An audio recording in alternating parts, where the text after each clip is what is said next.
Hello friends, இன்றைக்கி நம்ம சேனலில் நம்ம பார்க்க போகிறது 5 days 5 குழம்பு சீரீஸில் டே 4க்கான குழம்பு பருப்பு உருண்டை குழம்பு தான் பார்க்க போகிறோம். இது ரொம்ப ட்ரெடிஷ்னலான ஒரு குழம்பு. இது அம்மா காலத்தில் பாட்டி காலத்துலலாம் இதை செய்வாங்க. இப்போ இது அதிகமாக செய்யப்படுறதில்ல. வாங்க இதை எப்படி செய்கிறதுன்றதை நம்ம இப்போ போய் வீடியோக்குள்ளார போய் பார்க்கலாம். இது ரொம்ப ஈஸியும் கூட, டேஸ்ட்டாகவும் இருக்கும். நல்ல ஒரு புளிப்பு காரம் எல்லாம் சேர்ந்து நல்லா இருக்கும். வாங்க பார்க்கலாம்.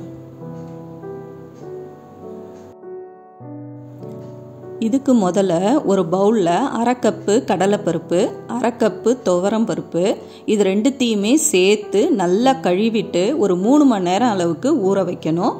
காலையில் உங்களால் ஊற வைக்க முடியல அப்படின்னா நைட்டே ஊற வச்சிடுங்க, ஒன்றும் பிரச்சனை இல்லை. இதை நல்லா கழுவிட்டு நான் ஊற வச்சுருக்கேன். ஒரு 3 மணி நேரம் அளவுக்கு ஊற வச்சுருக்கேன். இதை என்ன செய்கிறதுன்றதை பார்க்கலாம். இப்போ இதை தண்ணி எல்லாமே ட்ரெயின் பண்ணிவிட்டு மிக்ஸி ஜாரில் சேர்த்து இது கூடவே ஒரு 4 பல்லு பூண்டு, ஒரு 1/4 இன்ச்சு அளவுக்கு இஞ்சி, ஒரே ஒரு பச்சை மிளகா, 2 காஞ்ச மிளகா, கூடவே 1 டீஸ்பூன் அளவுக்கு பெருஞ்சீரகம், நான் தூளாக இருக்குது அதையே சேர்த்துக்கிறேன். இப்போ இது எல்லாத்தையும் கொரகொரப்பாக அரைச்சிட்டு வரணும். மைய அரைச்சிடாதீங்க. மைய அரைச்சிங்கன்னா உங்களுக்கு அந்த உருண்டை டேஸ்ட்டாக இருக்காது, அப்படியே ஒரு மாதிரி திக்காயிடும். கொரகொரன்னு அரைச்சாதான் பொல பொலன்னு நல்லாயிருக்கும். இப்போ இதை நம்ம அரைச்சிட்டு வந்துடலாம். பாருங்கள், இந்த மாதிரி நான் கொரகொரப்பாக அரைச்சிட்டு வந்திருக்கேன். இப்போ இதில் அடுத்து ஒரு வெங்காயம் பொடியாக நறுக்கி வச்சுருக்கேன், அதை சேர்த்துக்கிறேன். கூடவே கருவேப்பிலை கொத்தமல்லி உங்களுக்கு தேவையான அளவுக்கு கிள்ளி சேர்த்துக்கோங்க. இது கூடவே இதுக்கு தேவையான உப்பு நம்ம சேர்த்துக்கலாம். பார்த்து சேர்த்துக்கோங்க, குழம்புலையும் நம்ம உப்பு போடுவோம். இது கூடவே 2 டேபிள் ஸ்பூன் அளவுக்கு துருவன தேங்காய். இது பால்ஸ் சாஃப்டாக இருக்கிறதுக்காக தான் இதை நம்ம சேர்க்குறோம். விருப்பம் இருந்தால் சேர்த்துக்கோங்க, இல்லைனா இதை ஸ்கிப் பண்ணிவிடுங்க. இப்போ இது எல்லாத்தையும் நல்லா இந்த மாதிரி கலந்து விடுங்க. கலந்து விட்டுட்டு இதை உருண்டையாக பிடிச்சி வச்சுக்கோங்க. இதை நம்ம வேக வைக்க போகிறதில்ல ஆவியில், நேரடியாக அப்படியே தான் நம்ம குழம்புல போட போகிறோம். அதனால் இதை நல்லா பசறி விட்டுட்டு உருண்டை பிடிச்சி நம்ம வச்சுக்கலாம். இது அந்த மாதிரி நேரடியாக போடும்போது தான் இது இன்னும் டேஸ்ட்டாக இருக்கும். பாருங்கள், இந்த மாதிரி உருண்டை எடுத்து வச்சுருக்கேன். இது ஒரு பக்கம் இருக்கட்டும். வாங்க குழம்பை பார்க்கலாம். இதுக்கு ஒரு வாணலில் ஒரு 3லேருந்து 4 டேபிள் ஸ்பூன் அளவுக்கு கடலெண்ணெய் ஊற்றிக்கோங்க. கூடவே 1 டீஸ்பூன் அளவுக்கு கடுகு, 1/2 டீஸ்பூன் வெந்தயம், 1/2 டீஸ்பூன் ஜீரகம் தாளிங்க. இது கூடவே இது பொரிஞ்சதுக்கப்புறம் இது கூடவே கருவேப்பிலை எல்லாம் சேர்த்துக்கோங்க. ஒரு பச்சை மிளகா கீரி சேர்த்துக்கோங்க. இதுக்கப்புறம் ஒரு 10லேருந்து 12 சின்ன வெங்காயம் அரிஞ்சு சேர்த்துக்கோங்க. அப்படியே ஒன்றும் பாதியமாக அரிஞ்சு அப்படி சேர்த்துக்கோங்க. நல்லா வதக்கி விடுங்க.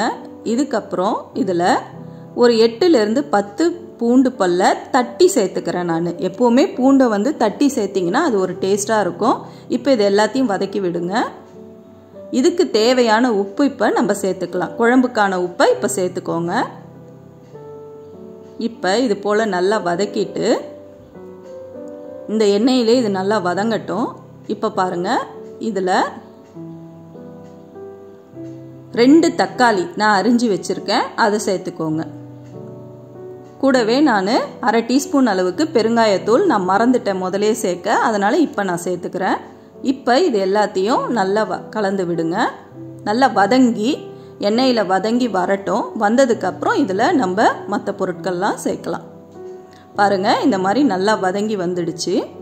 இப்போ இதில் 1/2 டீஸ்பூன் மஞ்சத்தூள், 1 டீஸ்பூன் தனி மிளகாய்த்தூள். இதுதான் காரம், அதனால் காரம் உங்களுக்கு தேவையான காரம் கூடுதலாகவோ குறைச்சலாவோ நீங்கள் சேர்த்துக்கலாம். இது கூடவே 1 டீஸ்பூன் அளவுக்கு மல்லித்தூள்,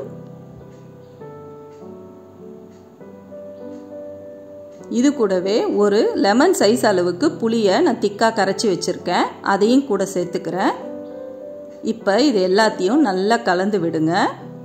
இப்போ இந்த பச்சை வாசனையெல்லாம் போகிற அளவுக்கு நம்ம கொதிக்க விடணும். அப்போ இந்த குழம்புக்கு தேவையான தண்ணியையும் நம்ம இப்போ கூட சேர்த்துக்கலாம். இந்த குழம்பை நம்ம தண்ணியாக தான் வைக்கணும். தண்ணியாக வச்சாதான் இந்த பால்ங்கெல்லாம் அதில் போட்டதுக்கப்புறம் அந்த பால்ஸ் உருண்டை எல்லாத்தையும் உறிஞ்சிக்கும் தண்ணியை. ஸோ அப்போ நம்ம தண்ணியாக வச்சாதான் நம்மளுக்கு கிரேவி செஞ்சு எடுத்ததுக்கப்புறம் பார்த்தீங்கன்னா சாதத்தில் போட்டு பிசைகிற அளவுக்கு அந்த தன்மை இருக்கும். ஸோ இப்போ நல்லா நிறைய தண்ணி சேர்த்து இதை நல்லா ஒரு 5 நிமிஷம் போல் கொதிக்க விடுங்க, இந்த பச்சை வாசனை போகிற அளவுக்கு. சரிங்களா? இப்போ இது கொதிக்கட்டும். இப்போ இந்த கிரேவியில் கடைசியாக நம்ம இறக்க போகிற சமயத்தில் ஒரு கலவை ஊற்றணும். அதுக்கு 3 டேபிள் ஸ்பூன் அளவுக்கு துருவன தேங்காய், 1 டீஸ்பூன் அளவுக்கு பெருஞ்சீரகம் சேர்த்து இதை நல்லா மையாக அரைச்சிட்டு வந்துடுங்க தண்ணி ஊற்றி. இதை நம்ம இறக்க போகிற சமயத்தில் ஊற்றி கொதிக்க விடணும். அதனால் இப்போ பாருங்கள், இந்த மாதிரி நல்லா அந்த கிரேவி திக்காகி வந்துடுச்சு, வெந்து. இப்போ நம்ம அரைச்சி வச்சோம் இல்லையா, அந்த கலவையை இதில் சேர்த்துக்கோங்க. இப்போ இது எல்லாத்தையும் நல்லா கலந்து விடுங்க.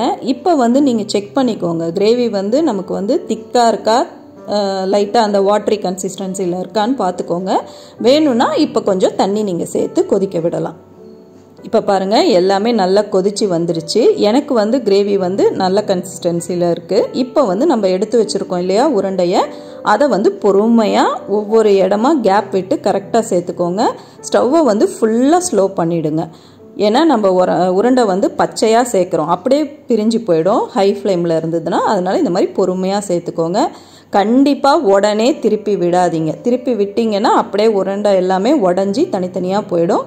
இது அப்படியே வேகட்டும். 5 நிமிஷம் போல் வெந்துடுச்சுன்னா தானாகவே உங்களுக்கு அந்த உருண்டை வெந்து வந்துடும். இப்போ இந்த மாதிரி சேர்த்துட்டு ஒரு 2 நிமிஷம் இல்லைருந்து 5 நிமிஷம் பொறுமையாக அப்படியே ஸ்லோலே வச்சு குக் பண்ணுங்கள். பாருங்கள், நம்ம பருப்பு உருண்டை குழம்பு சூப்பராக ரெடி ஆயிடுச்சு.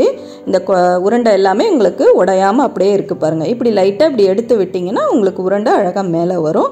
இப்போ இதை நம்ம வேறு ஒரு பவுலுக்கு ட்ரான்ஸ்ஃபர் பண்ணிவிட்டு ரைஸ் கூடையோ இல்லை ஒரு ஜீரா ரைஸு, கீ ரைஸு அந்த மாதிரி செஞ்சால் கூட இது ஒரு வெஜ்ஜு கிரேவியாக வச்சு கூட நீங்கள் பரிமாறலாம். நம்ம குழம்பு சீரீஸில் இன்றைக்கி நம்ம பார்த்துருக்கிற இந்த பருப்பு உருண்டை குழம்பு உங்கள் எல்லாருக்கும் பிடிக்கும்னு நான் நம்புகிறேன். இதே மாதிரி வேறு ஒரு குழம்போட நாளைக்கு கண்டிப்பாக பார்க்கலாம். இந்த வீடியோ உங்களுக்கு பிடிச்சிருந்துச்சுன்னா மறக்காமல் லைக் பண்ணுங்கள், கமெண்ட் பண்ணுங்கள், ஷேர் பண்ணுங்கள், மறக்காமல் சப்ஸ்கிரைப் பண்ணுங்கள். இதே மாதிரி நாளைக்கும் நம்ம ஒரு குழம்பு சீரீஸில் பார்க்கலாம். Thank you friends.